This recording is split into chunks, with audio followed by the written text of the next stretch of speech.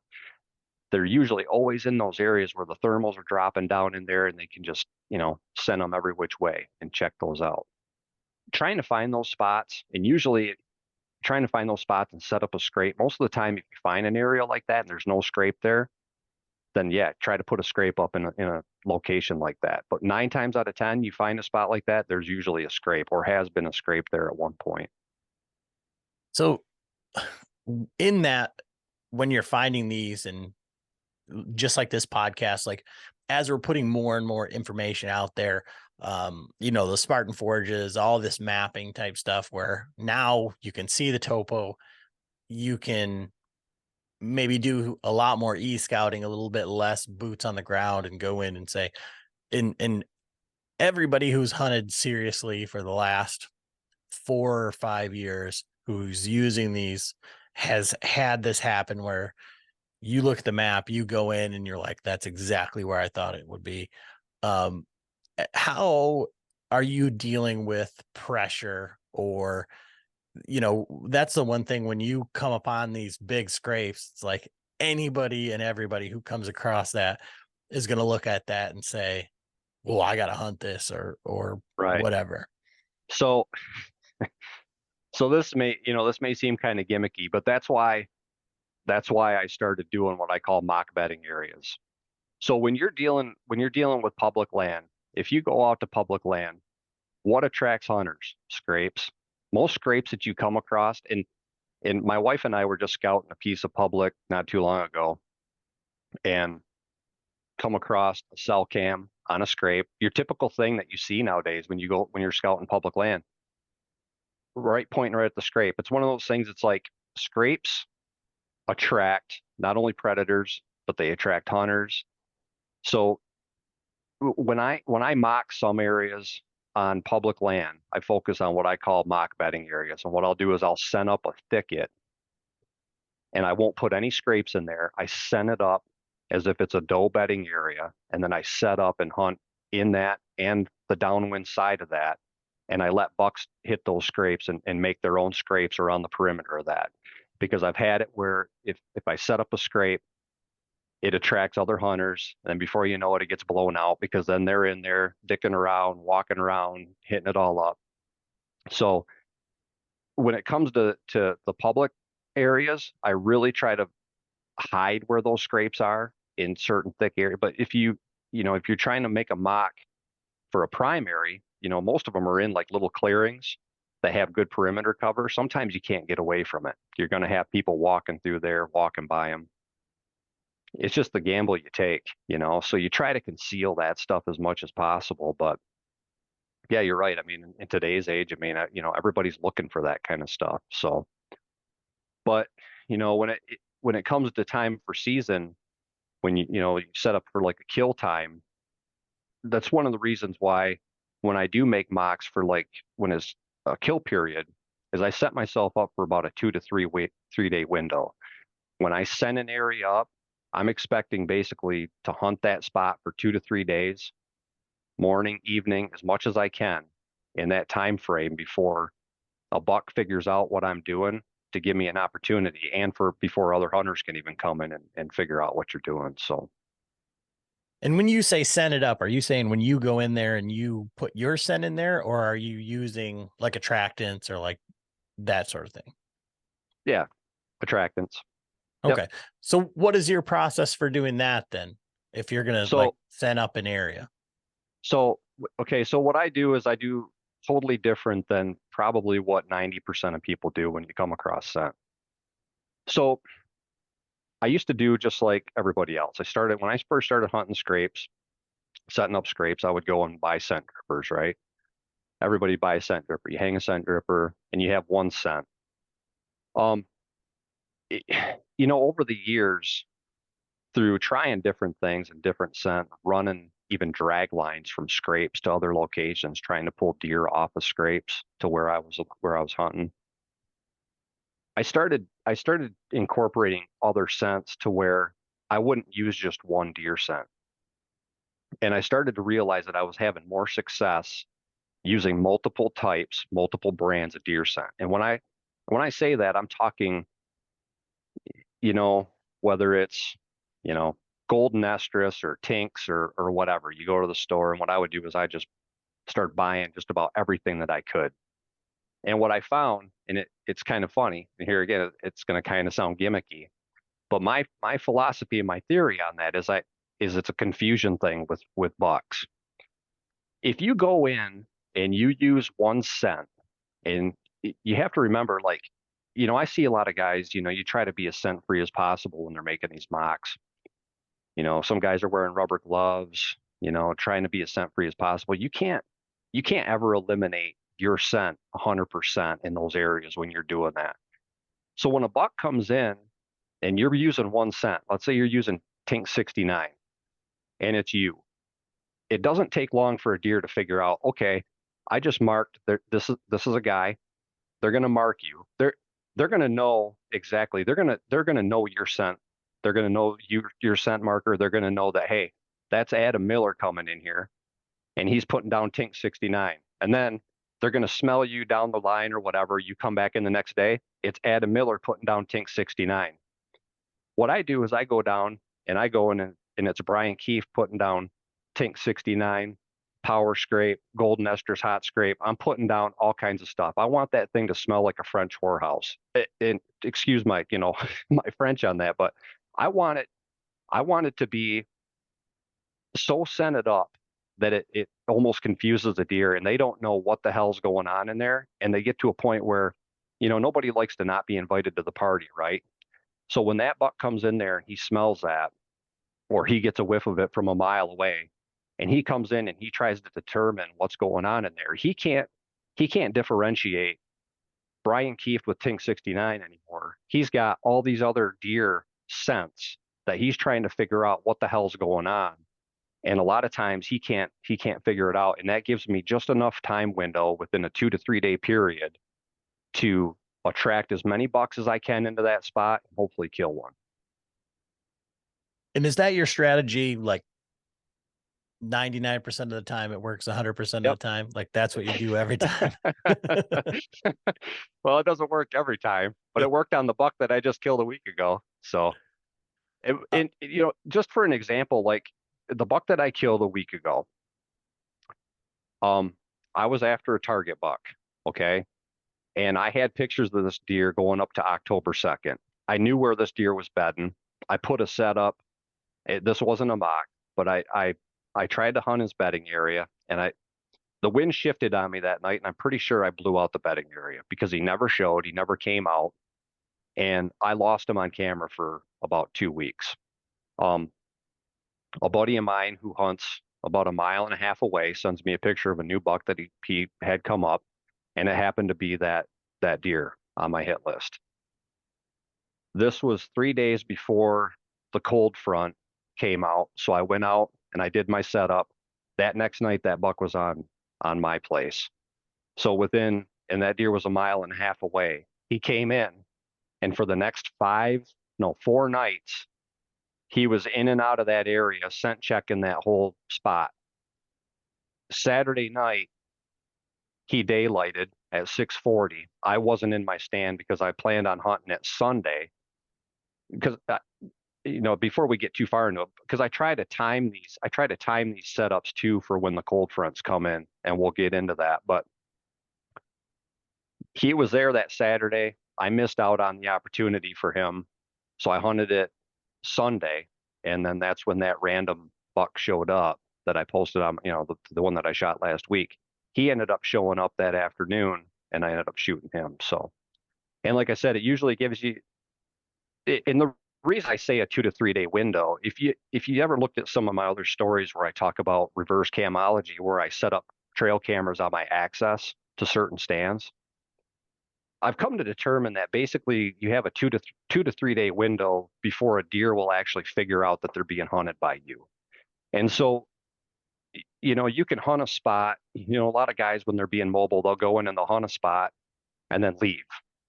Me, I like to hunt a spot, and I'll hunt it morning, afternoon, the next day, morning, afternoon. I'll just burn it up. I'll hunt it for 2 to 3 days straight, because a lot of times if you're hunting a spot, you might not have a deer come through, right? So you miss out on that opportunity. But then you hunt it the next day, he might come through, but he still might not hit your scent. But that night he's going to come through or whatever, and then he's going to pick up on your trail, and then he's going to backtrack you, and then he's going to figure out that he's being hunted.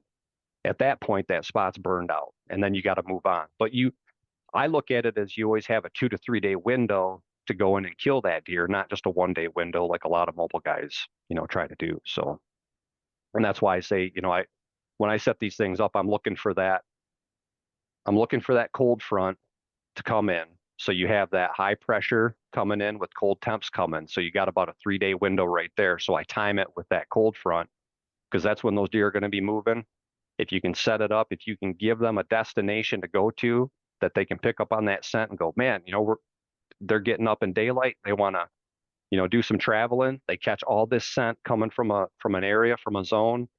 They head up there, and you just try to time it, as perfect as you can. So, It's interesting that you say that with the multiple scents, and I would say, like, I've never thought of it like that, but when I killed, and we were just talking about this, the one time that I tagged out here in Michigan, but I killed that 10 point out on the property adjacent to where I'm hunting now. Uh,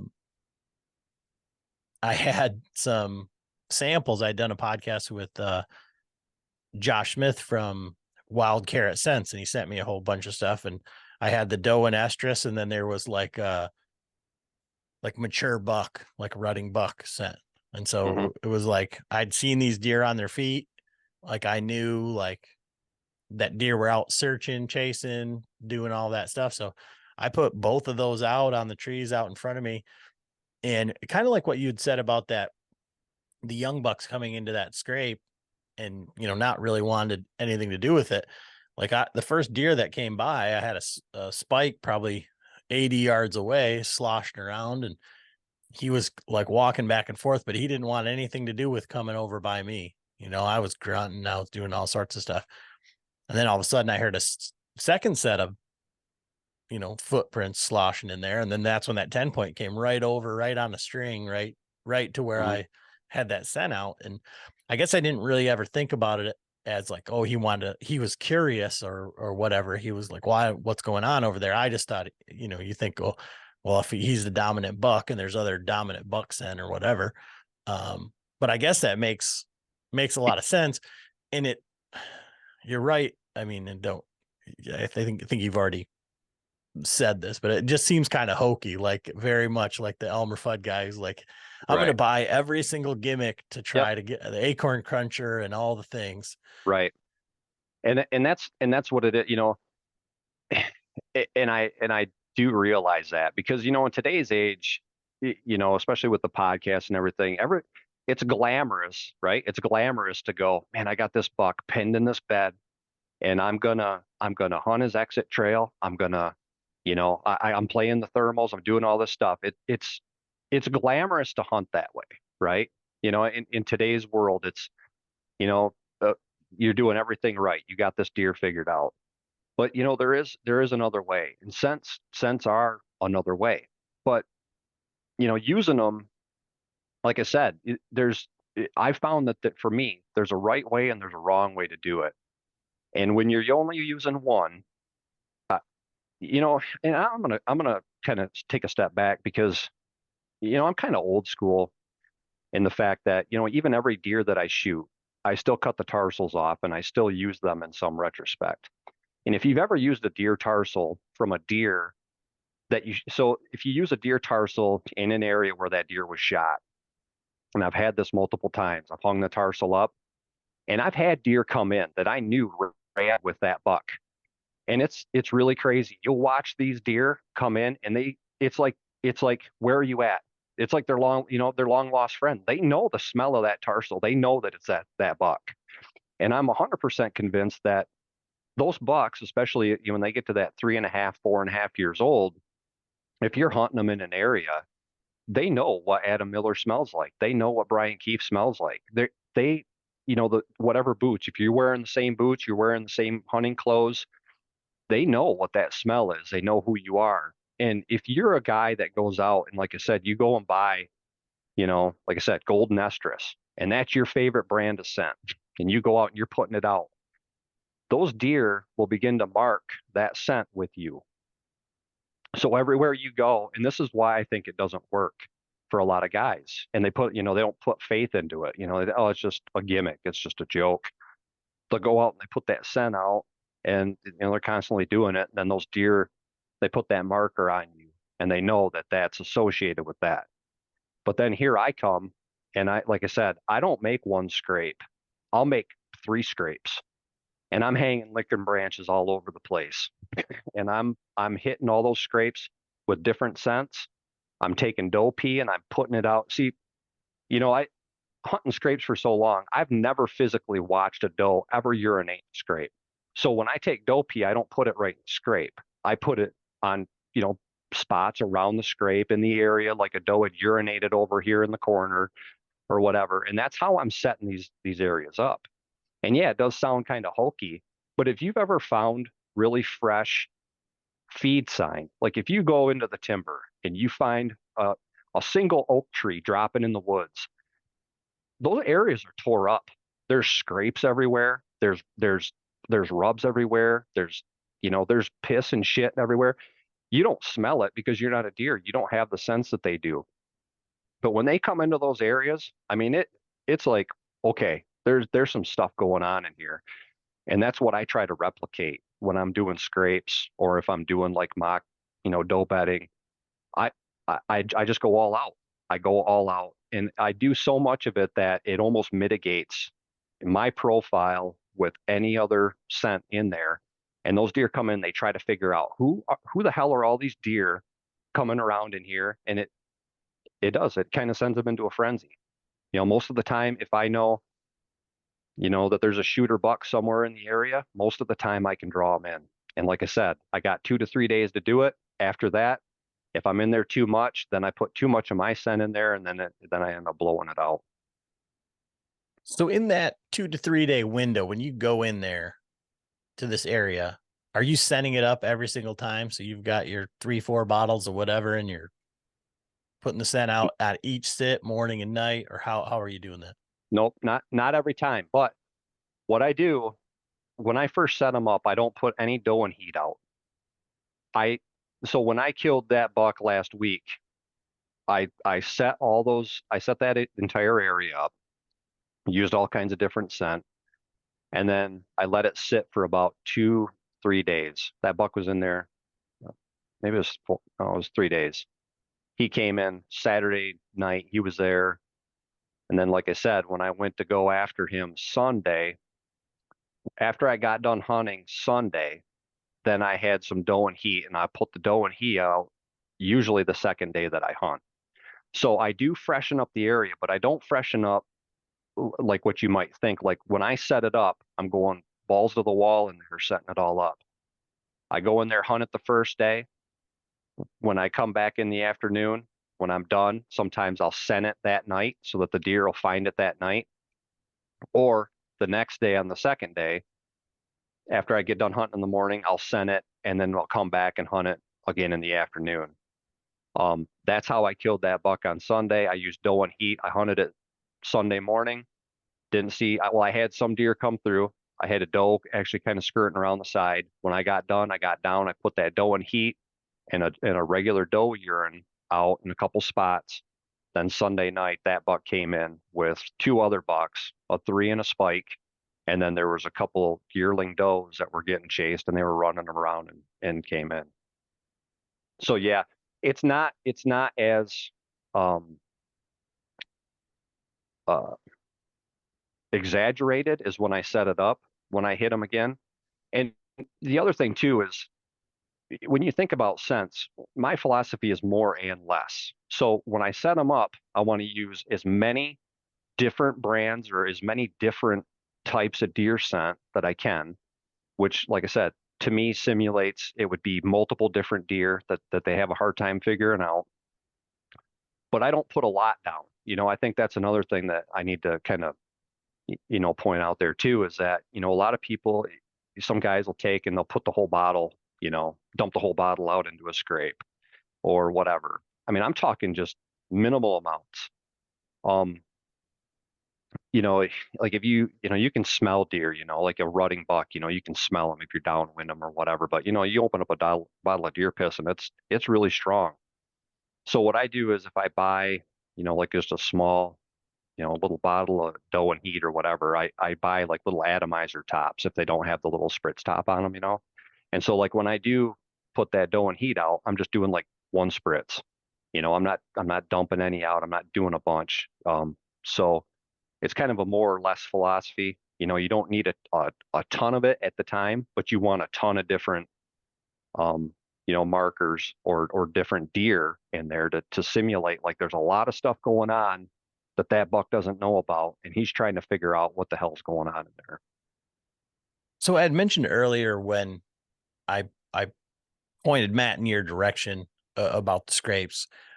In one of the things that you brought up first in that conversation, but we haven't talked about here at all, is the amount of cover around these scrape areas, whatever. And I've heard it said a bunch of times that you know mature bucks in particular always want to have something touching them, like they want to be in something where they feel like they're safe and they're in cover. So how are you setting up? Because I watched some videos of some guys who, you're watching guys shoot in field edges and stuff like that. And then other guys, it's like stuff you can't even walk through. And it's like you've got one window where the deer can step out here and it's open. Otherwise, it's, briar or whatever, chest high on the deer. What has your experience been on like the areas where these deer are and areas where these deer want to be? So I try to replicate the areas on a lot of the natural primary scrapes that I find. And most of the natural primary scrapes that I find, most of them are in a clearing.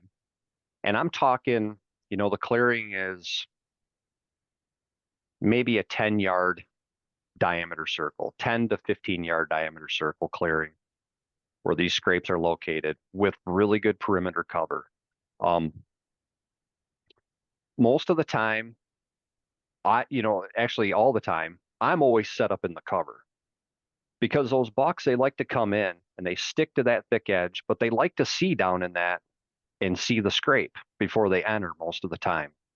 You know, we don't give mature bucks enough credit for just how much they key in on other deer. You know, they like to come in and they'll hang right in that thick stuff and watch that scrape. And they try to key in to see if there's other deer there a lot of times. Because what those other deer are going to tell them that, hey, this area is safe, it's okay for you to approach kind of thing. So I think they like to set them up in those spots so they can visually see it without exposing themselves before they come down into them a lot of times. So if I find an area that's kind of got an open clearing, I'm always looking for that thick cover on the outer perimeter if I'm going to set up a spot like that. And then I always hunt on the downwind side. This is another thing that I do differently than what a lot of guys do when they hunt scrapes is I don't hunt directly over the scrapes. Most of the times when I set up, even when I hunt natural scrapes, I'm not shooting the scrape. And I know that it sounds like really counterproductive because, a lot of people talk about, you got to shoot the scrape. You got to shoot the scrape. I don't want to shoot the scrape because I've had too many instances where I've been busted when I'm right over top of a scrape because these bucks are coming in on the downwind side, working on the outskirts, scent checking that scrape before they come in and enter it. I don't think, even when you run cameras on scrapes, a lot of times, I've run cameras on scrapes for so long that most of the times when these mature bucks are checking the scrapes, it's when the wind speed is extremely minimal. And I'm talking like, zero, nothing, absolutely those pin drop, super calm mornings that they physically have to come to that scrape and get their nose in there to get any kind of scent on it. They can't work that edge and they can't drift it. So I'm always hunting in that thick edge on the downwind side to where I feel they're going to be working that scrape without ever coming in. And in fact, the buck that I shot this past week, I shot him. So from where the main scrape was, and I had a second scrape just off the side of that, was literally about 50 yards from where that scrape was. And that's how I set all my stuff up. So I view the scrape as like a target, center of the target, and then from there I work my way out. And a lot of times, and this isn't for mock scrapes. So like when I talk about like the 2 to 3 day, I'm gonna call it like the 2 to 3 day assault type mock kill spots that I set up are I hunt those different than a natural primary. The natural primaries, I try to start out as far as I can on the outskirts and work my way in. So they're kind of like observation sits, right, on the outside in that thick cover, but I want to be able to see the scrape from where I'm at. So most of the times I'm set up about 75 yards away from that primary scrape, not going into it, not walking around it, not scenting it, not putting a camera up. Like I'll run cameras on scrapes, but I run cameras on scrapes during the years that I'm not planning on hunting them because I want to monitor them and get data for the next year that I'm going to hunt them. And that's natural scrapes. That's not the mocks that I'm talking about. But so I'm always 75, 100 yards out, watching that scrape and trying to intercept those deer as they're coming in downwind before they enter into the scrape. And that's pretty much how I hunt all of them. And so one thing you were alluding to when we said we wanted to talk about on here a little bit was like weather. So your Instagram the other day said something about like when the temperatures and the pressures meet, like that's when you want to be planning to be in the woods. And so I don't understand, like, and it's kind of like never really diving into it or understanding like what all of that means with the pressure and the moon and all that stuff. And there's people who really nerd out on that, and they're like, okay, well, when the moon is in retrograde and the pressures within these 2 millimeters of mercury, then you got to be out there if the sun is underneath. Like Right. at that Yeah. point, it's like I have a daughter, I have a job, I got to work. you know. So Yeah, like if I can hunt, like I can hunt, like if these are better days. Um, so how do you view like weather patterns and pressure and all of that? so I'm basically looking for those cold fronts coming in. There's a lot of resources. I've heard a lot of guys, talk about that. Um, I think you can look up, like Mark Drury. He's big on that. Um, some other guys too, you can probably look up on YouTube. But what I look for is I'm basically looking for a climbing pressure and then the temperature's dropping at the same time. So if you look at that on a graph, and so imagine you have a temperature graph on top, and then you have a barometer graph on the bottom. So when the pressure's rising, that graph is moving up and it's peaking up. But on that graph above it, the temperature, when the temperature starts to dip and you go, say, from 50 degrees down to 30 degrees, your temperatures start to peak down. So you have that point where the pressure's coming up to a point, and then your temperatures are coming down to a point. And it creates kind of like an hourglass when you're looking at the two graphs. Those are like the prime times. So that what that indicates is you have a front coming through. So you may be in low pressure right now and you have a high pressure front coming down, pushing that low pressure out. And usually when you have low pressure, your winds are usually from like the southwest, southwest. And as that cold front comes through, they'll start to shift. And then you start getting your winds coming from the west. And then eventually they turn into northwest, northwest. And that's when you know you're in that high pressure. And then you'll get, like you hear that term like a bluebird day or whatever, So then as that front pushes through, then you have, that bluebird day, everything calms down. It's cold, it's crisp, it's clear in the morning. There's no wind hardly, but it's still kind of coming out of the northwest a bit. That's what I'm looking for. So like when I set up, I try to time, and it really goes into even more strategy than that. But I'll bring up a scenario on things that I've done in the past. But so I'm looking for that front. I'm looking for that peak. And the resource that I posted on my Instagram is an app that I use. It's called FlowX. Um, I'm not sure if FlowX is on iPhone. It's on Android. I looked it up for a guy a while back. He was asking him. I don't remember who he was, but we looked it up, and I don't think it was for iPhone, but it is for Android.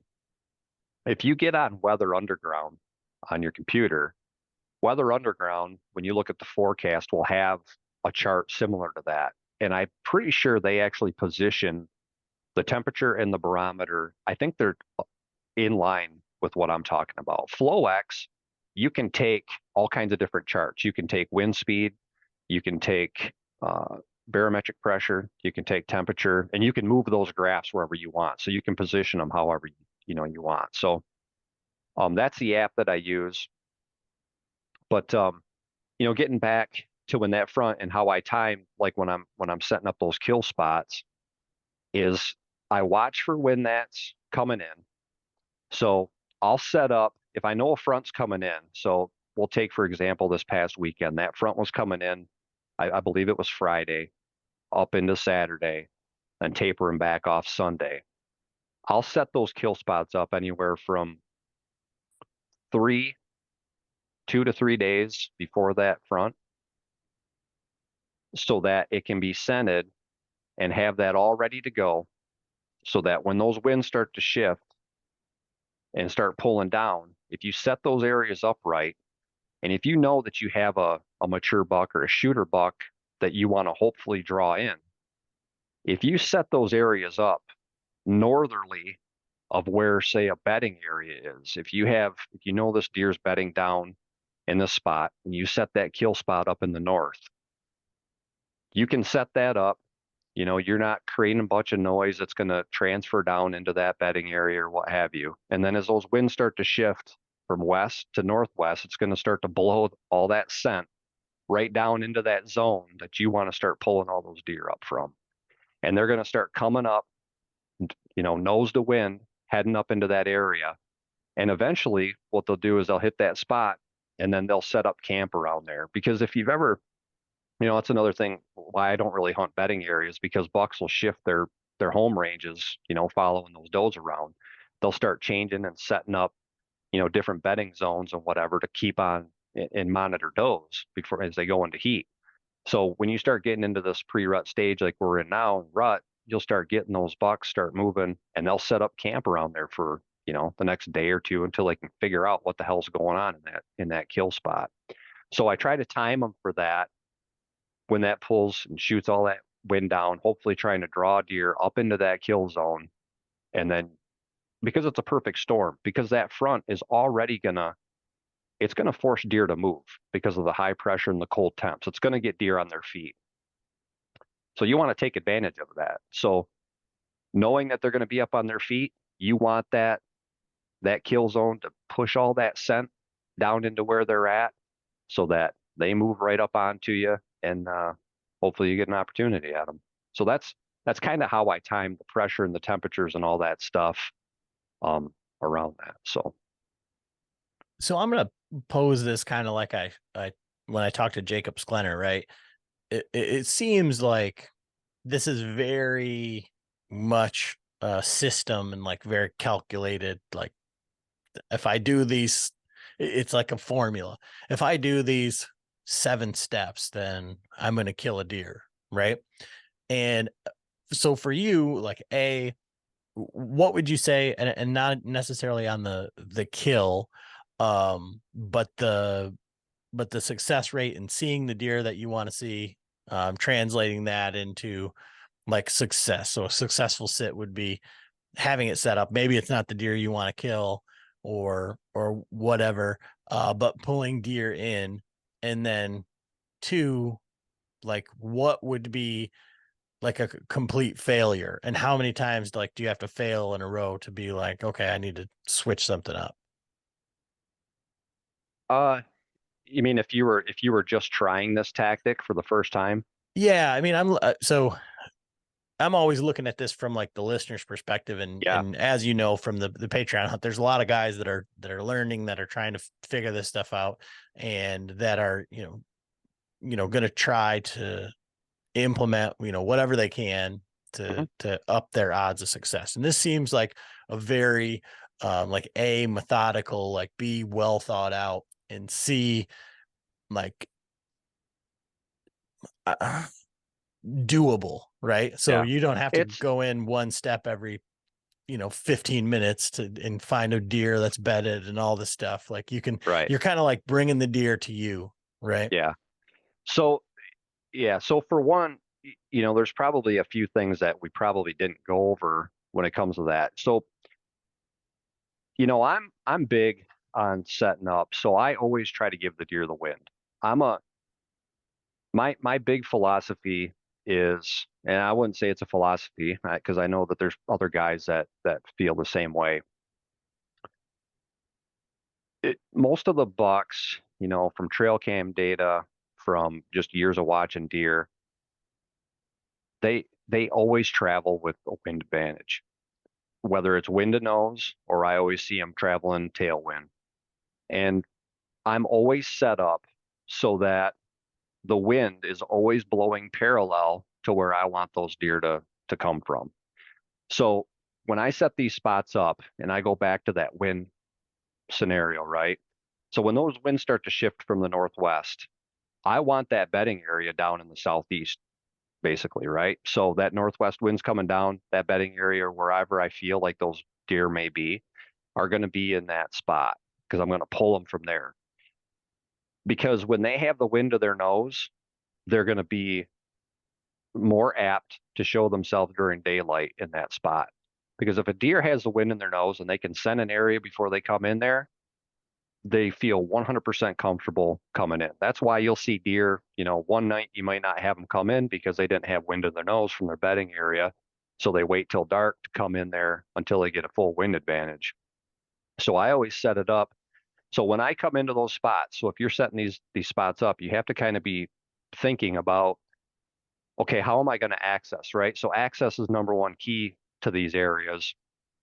So if you find a spot, an opening, you have good perimeter cover, you want to set up, off wind of that, and I say downwind, it's more mainly off wind, more so than downwind. I don't hunt with the wind directly in my face, but I'm downwind, off wind of that. So your access is going to be perpendicular to that spot. So I'm going to come in, the wind's going to be blowing from northwest down to southeast into that, spot where you want to pull deer. But your access is going to be coming in basically from a southwest line coming in perpendicular to your spot so that you have off wind. You're 50 yards, 75 yards away from there. So your wind is going to be paralleling or coming kind of cut off wind, right? So you got to kind of be thinking about that too when you set these in. So taking all that into consideration, you set those up, you leave, your access is good. You want to be able to get in and out of there clean. You set that up. I think the first time you do it and you take that approach, I think if you see deer, you set this up 2 days, in 2 days, you go hunt it, set a camera up, whatever. You should be getting pictures of deer coming in there, checking that out. And the first time that you sit in there, I would consider the very first time that you go in, you should see a buck. I mean, I would consider that a successful first time set for your listeners or anybody, attempting to try that. It could be any buck, a spike, a 3-point, whatever, because you have to remember too, like any deer that you draw in there, if they're attracted to them, and I don't care if they're yearlings, does, or whatever, they're going to actually start leaving their own scent. So now you just threw in, more markers into that whole area that is going to, potentially drag another deer in there. And if you hunt it for the next 3 days, I think, success rate, if you're, like I said, if you see deer that first day, I would consider that 100% success. And then for yourself, so this did not come overnight, right? And so I No, feel like it took years to, yeah. I feel like for a lot of us, like it takes, there has to be that like marker of success, right? So now, do you expect to see deer every single time? And are you, and I guess like a caveat to that is one thing that you mentioned in there, like in the explanation that I don't think was covered as much is, so now with the advent of like cell cameras and everything like that, let's say that last weekend when you killed that buck, right? If you had gone, set that up, like, did you have a cell cam over there? And then if you would have not had deer in there in the days leading up to it, would it have changed your mind? So yes, I did have a cell cam in there. If Well, do you mean would it change my mind on the tactic or would it change my mind on? Whether you would go in there and hunt? Oh yeah, yeah. So I was looking for a specific buck. When he showed up and he started coming in there, then yeah, I'm not so sure I would have went in there. I probably would have just kind of kept letting it linger until either he came in or I would have went and did another spot. I knew that he was coming in there, but I missed my window opportunity because I didn't hunt Saturday night and he had daylighted coming through there. But like I said, when I hunted the next day, I was 100% happy with the random. And that's the thing that, you're going to run into. And of course, being from Michigan, I'm an opportunist. I'm not going to let 110-inch deer walk because, well, I mean, you don't get that many opportunities here. And, a 3.5-year-old deer in our area, you hunt the same area, I mean, you just, you got to take them when you can, I mean, you don't get that many opportunities. So if he's going to come by, I checked him out. I was actually, pretty shocked. I'm like, okay, well, it's going to be you then today. Cause, so, but yeah, if I wouldn't have had pictures of that deer, I probably wouldn't have went in there because I never even got pictures. Like I said, the buck that I did shoot, he wasn't there 2 days previous when that other one was coming through. So Okay. And so as we're kind of wrapping this up, one of the things that I wanted to touch on that we didn't, because I guess we kind of got wrapped up into this. Does your strategy change? Like, are you doing this exact same thing all the way right up until gun season, or does it change with that rut period, that that third 15-day window when you're November 1st to the 15th? Yeah, so that strategy does change. So when we get into the November 1st to the 15th, typically what I'm doing is I'm setting up on the outside of doe bedding, and I'm getting really close to the thick stuff because in most of the areas that you can usually see, just even from cameras and that a lot of the areas that I hunt, I'll always have a doe that goes into heat somewhere around the 30th, whether it's the 28th, somewhere in there. It always seems like there's a doe that goes into heat right around that time period. So when it hits the first, a lot of times those does start to kind of ramp up and they're starting to go into heat during that time. So you're getting a lot of those bucks pushing them in, and they're still hitting scrapes, but they're not, they're not in that I got to find that first hot doe. I mean, they start getting those does and they start pushing them in there. And so I start setting up on the outside of doe bedding. And that's when I'll start to look for, if I can find a natural scrape, I'll set up on those. Or I try to get right in doe bedding, try to beat them, back in there in the morning. So that's kind of how my strategy changes into that other 15-day window. Yeah, doing the mock scrapes and hunting the primaries, that's from the 15th to the 30th. In my opinion, that's if your best times to kill a mature buck is when they first want to find that hot doe. And I feel like that's why that scent strategy is so important, because it's like, they're looking for a hot doe. And here they get this big whiff in their face of all this deer activity going on in the spot that they have no clue what the hell was even going on in there, and they have to go there and investigate because they're all looking for the same thing at that time. 15th to the 30th, that's the strategy for that. So today it's the 25th. We got another cold front coming up this weekend, actually, coming into Friday. So there again, it's Wednesday, so tomorrow I'm gonna head out, um, start looking for another spot. And like I said, when you can hunt that same spot that you set up before, but then the effectiveness kind of wears off, because then they start to kind of put the pieces of the puzzle together, I think.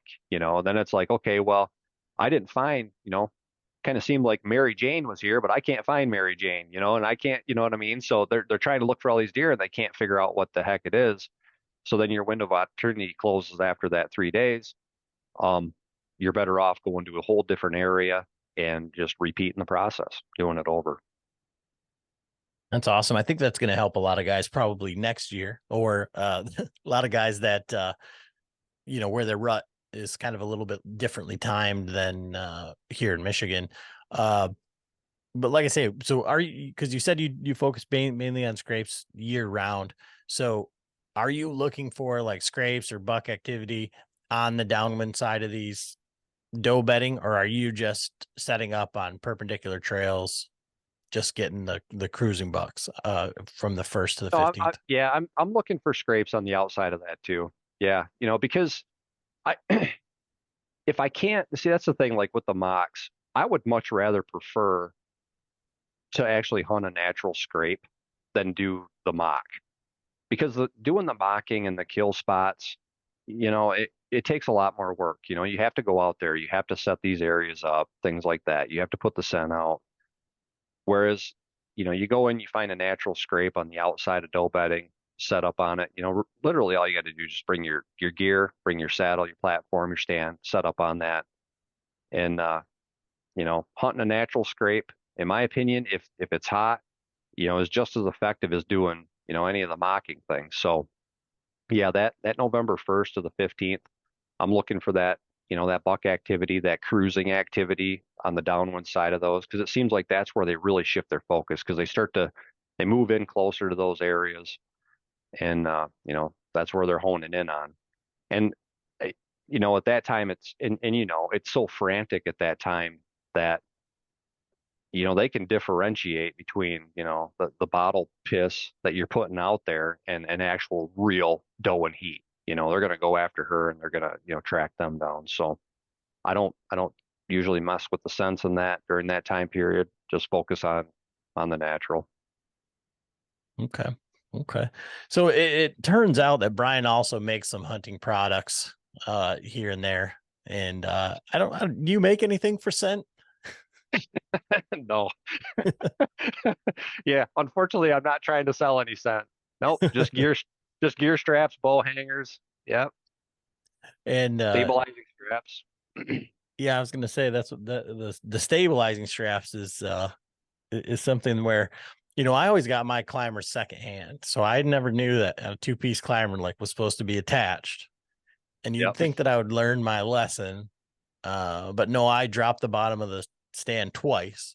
So it took two times before I realized that I needed to do something differently. But Well, um, if you ever go back to a climber, I mean, you know where to get a hold of me. So you got climb.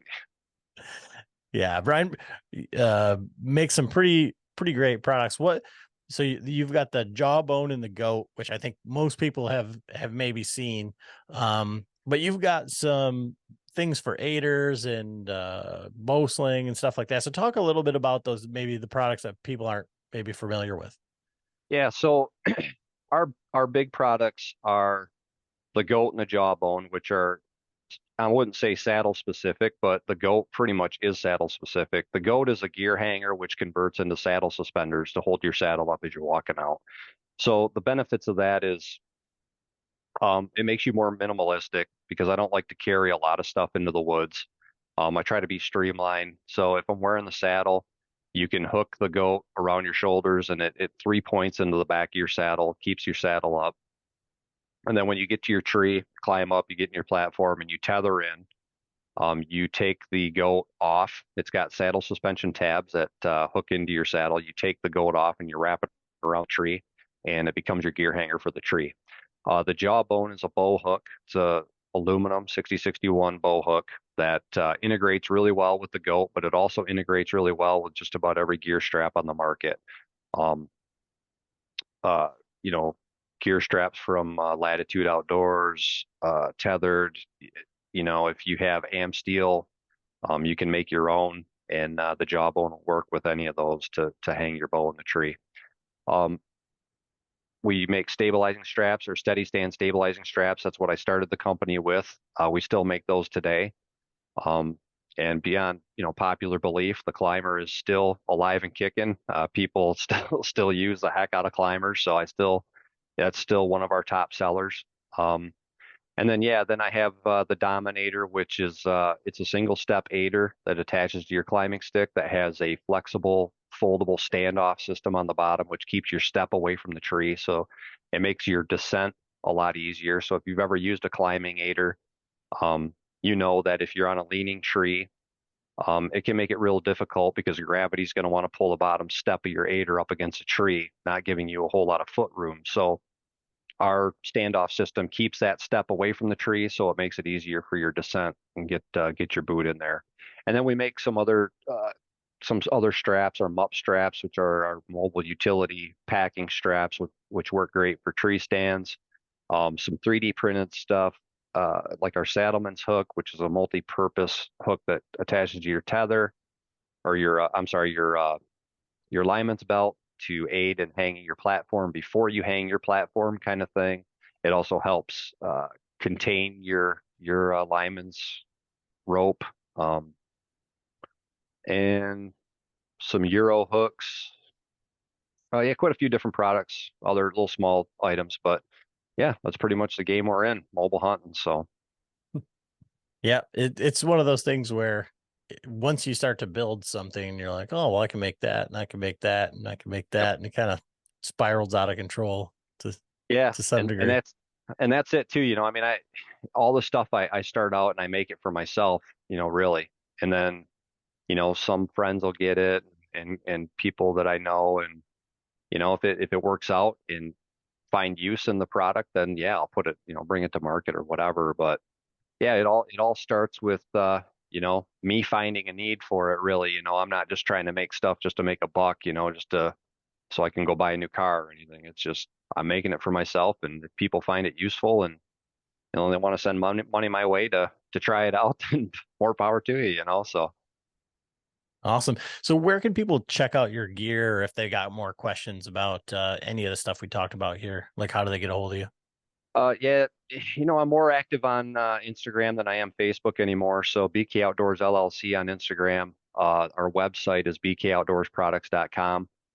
You can go right there, check out all of our stuff. But if you ever need to get a hold of me or whatever, yeah, Instagram's probably the best option. We have a Facebook page, but I'm not as active on the Facebook stuff.